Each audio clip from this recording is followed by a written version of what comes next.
Hello and welcome. In today's video, we'll take a closer look at how we can change our relationship with our often unruly minds. Thinking about thinking is in psychological terms called metacognition, and more people don't engage in it much. As a matter of fact, many people are not even aware that this is a possibility. They may not even become aware of it when their thinking becomes seriously dysfunctional. And yet, even though this incessant stream of words and images, often fueled by negative emotions, is allowed to go unchecked and unquestioned, they identify with it, thinking that they are it, and believe what it is saying, even if there is no real reason why. In and of itself, the voice in one's own head should be trusted more than any other voice, unless you've made a serious effort to make it trustworthy. However, in the times that we are living in, the problems with this way of relating to our minds are becoming more and more apparent. And we are also learning that we have so many more options when it comes to how we treat our inner lives than those that readily present themselves to us when we allow them to run on autopilot. This is where intentional thinking comes in. What you first need to realize is that most people, most of the time, don't make conscious choices about their thinking, and that this has a great effect on their lives.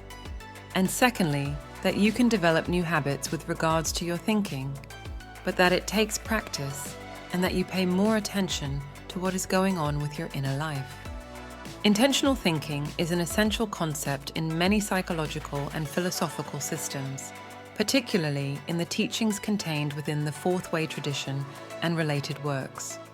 The Fourth Way tradition is a spiritual and psychological system developed by George Gurdjieff and expanded by, among others, his student P.D. Ouspensky.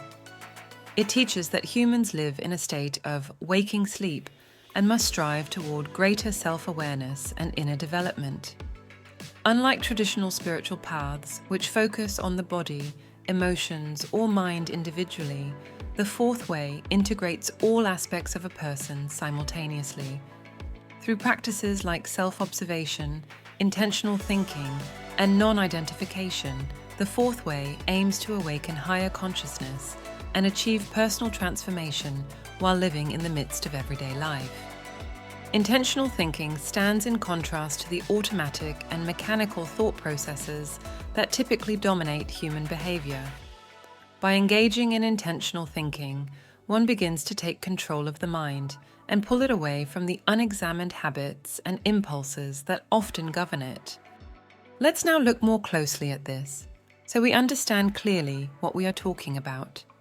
In these teachings, there is a sharp distinction between associative thinking and intentional thinking. Associative thinking is what we talked about in the beginning.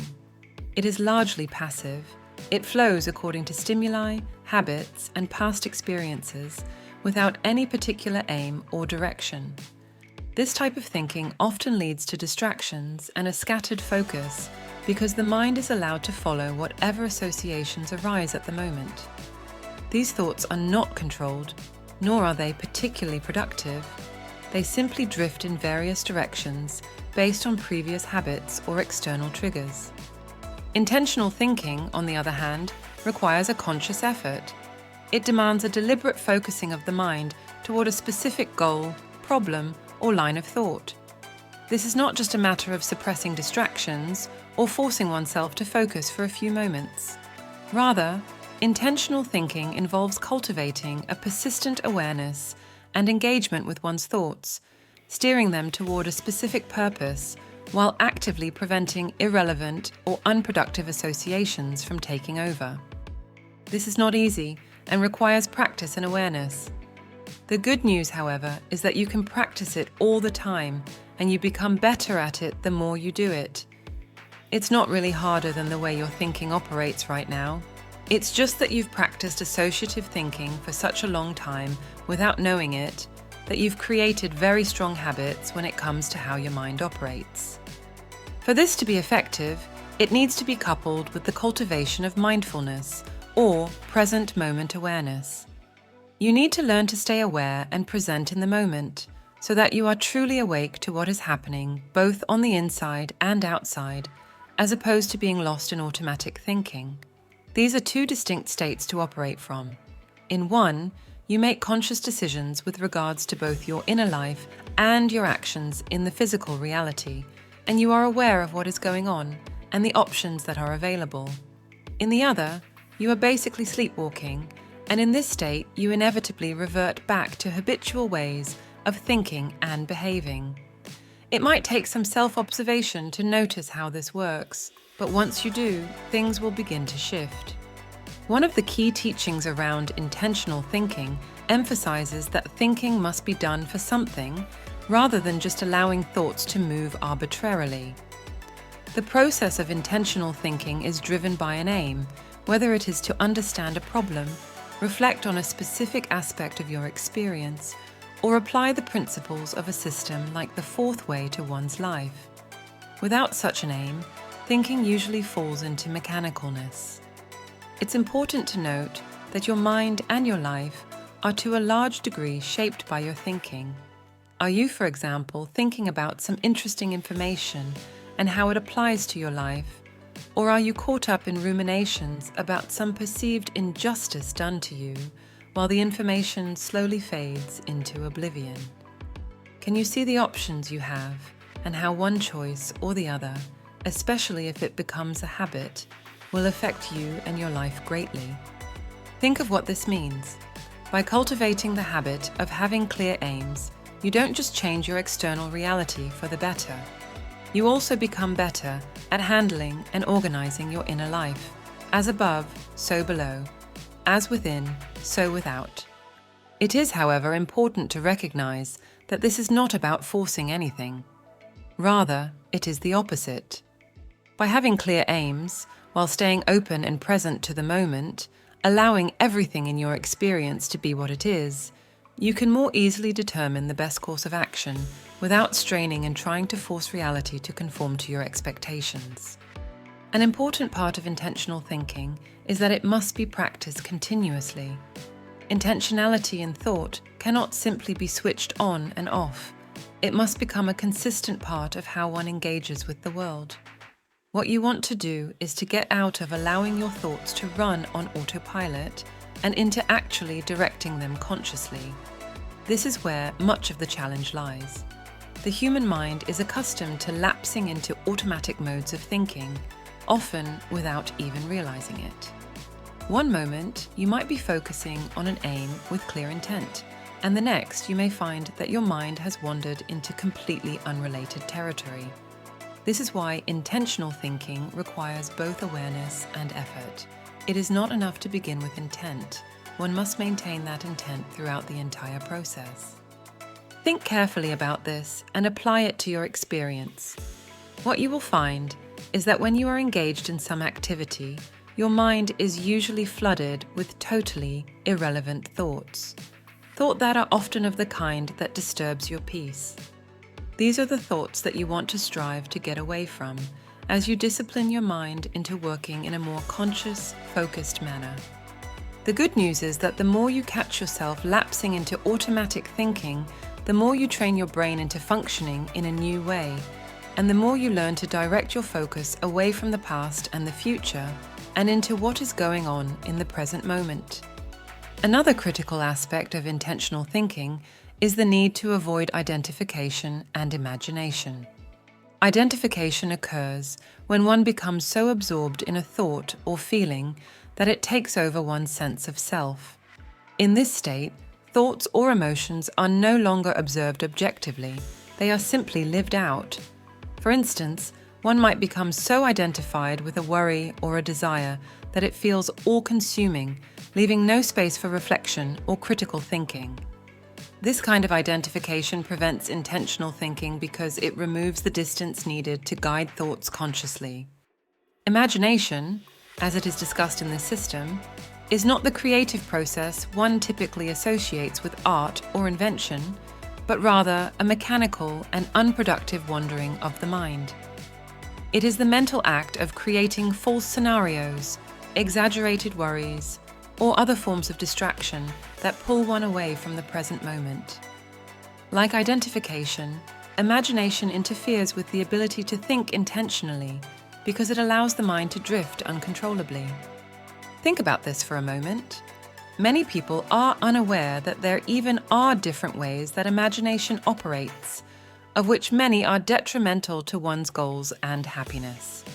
These distinctions, just like many others, when it comes to how the inner life operates, have been there all along, but have been passing by unnoticed. It might make you wonder what else in your present moment experience is hidden in plain sight. The act of intentional thinking also involves a rejection of formatory thinking. Formatory thinking is a limited, binary mode of thought that tends to oversimplify complex issues into either/or categories. It is the type of thinking that might conclude that something must be either right or wrong, good or bad, without any room for nuance or complexity. This way of thinking is mechanical in nature because it relies on predefined patterns and does not engage deeply with the matter at hand. Intentional thinking, by contrast, requires flexibility and an ability to see things from multiple perspectives, avoiding the simplistic conclusions of formatory thinking.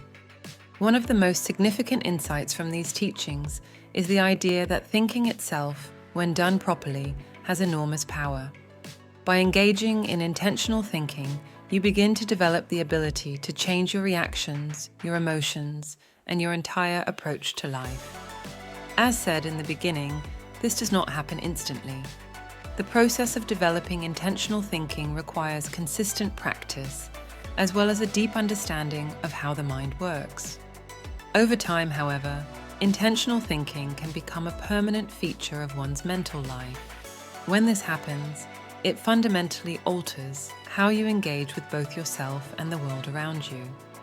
The practice of intentional thinking also includes an element of self-remembering. Self-remembering is an elusive concept that would require a whole video to explain it properly, and we will just touch on it briefly here, so that you get an idea of what it is and how it is relevant in the context of intentional thinking. Self-remembering can be described as the act of maintaining a conscious awareness of oneself in the present moment. It is not enough to simply focus on a particular problem or goal. Intentional thinking also involves a simultaneous awareness of yourself as the thinker. This is what distinguishes intentional thinking from mere concentration. When you are practicing intentional thinking, you are not just thinking about something, but you are also aware of your own presence and role in the thinking process. Self-remembering provides the context in which intentional thinking can flourish because it prevents the mind from slipping into automatic or mechanical modes. The fourth way teachings suggest that intentional thinking can lead to significant transformations in how you experience life.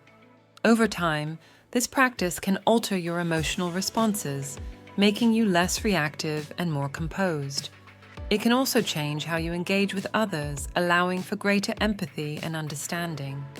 Perhaps most importantly, intentional thinking helps to cultivate a sense of inner freedom. When you are no longer at the mercy of automatic thoughts and reactions, you gain the ability to act with greater intention and purpose. This is not just about controlling your thoughts. It is about becoming a more conscious and intentional human being. In conclusion, intentional thinking is a practice that requires effort, vigilance, and a deep understanding of how the mind operates. It is a way of reclaiming control over your thoughts and breaking free from the automatic, mechanical patterns that often dominate everyday life. By avoiding identification, imagination, and formatory thinking, and by cultivating self-remembering, you can develop a more intentional and purposeful approach to life. This process is not easy, and it does not happen overnight, but with consistent practice, it can lead to profound changes in how you think, feel, and act. Ultimately, intentional thinking offers a path toward greater consciousness and freedom, allowing you to engage with the world in a more meaningful and deliberate way. As already stated, intentional thinking can be practiced everywhere at any time. And the more you do it, the more you train your brain to function in a new manner. The physical reality is not what it appears to be. Most people try to change their physical reality primarily usually with disappointment and frustration as a result, when the you can only play the game properly by directing more focus towards the inside. Here is where you have the potential for control. You just haven't practiced properly because no one told you that this is an option. Now that you do know more about how the game of life is being played, what are you going to do about it? It's really just about starting to make a shift, where you realize that the way of interacting with your inner life and the world is not as fixed as you've been led to believe. And that concludes today's video. Don't forget to like and subscribe. Thank you for your time.